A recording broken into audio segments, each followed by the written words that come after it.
নমস্কার। আপনারা তো ভিডিওর থাম্বনেল দেখে বুঝেই গেছেন যে আজকে কী বিষয়ে আলোচনা করতে চলেছি। বাঙালির শ্রেষ্ঠ উৎসব দুর্গাপুজো এবং এই বঙ্গভূমি যে কালীক্ষেত্র এবং দেবীক্ষেত্র কিংবা শাক্তক্ষেত্র এটি কিন্তু প্রায় প্রত্যেকেই জানে।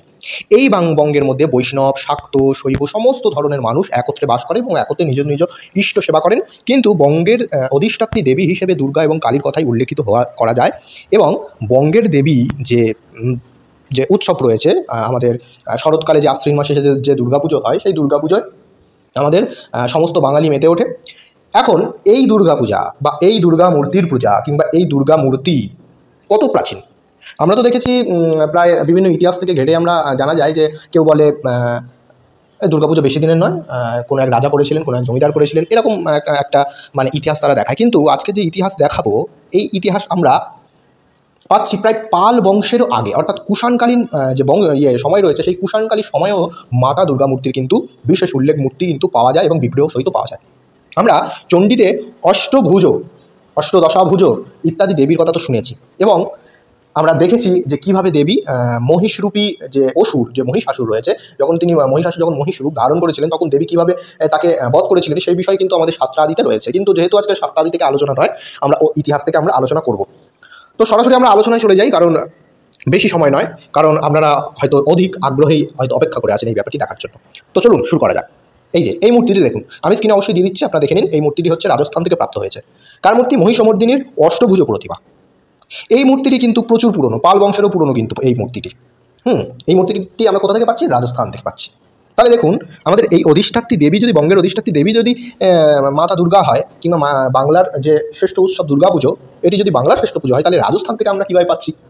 তাহলে কি সেখানেও কি একসময় পুজো হতো বা সেখানেও কি একসময় দেবী দুর্গা মাতার প্রচলন ছিল? হ্যাঁ, হতে পারে। কেন প্রচলন ছিল জানেন?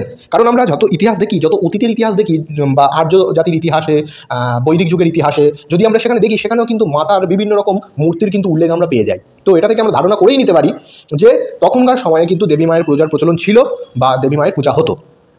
আচ্ছা, এই মূর্তিটি আপনারা দেখুন, এইটি একদম কিন্তু পরিষ্কারভাবে আপনারা দেখতে পেয়ে যাবেন। এখানে কিন্তু মাতা দুর্গাই রয়েছে এবং মহিষরূপী একজন রাক্ষসকে তিনি বধ করছেন। এই যে প্রতিমা, এটি হচ্ছে 100 খ্রিস্টপূর্বের। কত বললাম? 100 খ্রিস্টপূর্বের, ঈশাপূর্ব যাকে বলে।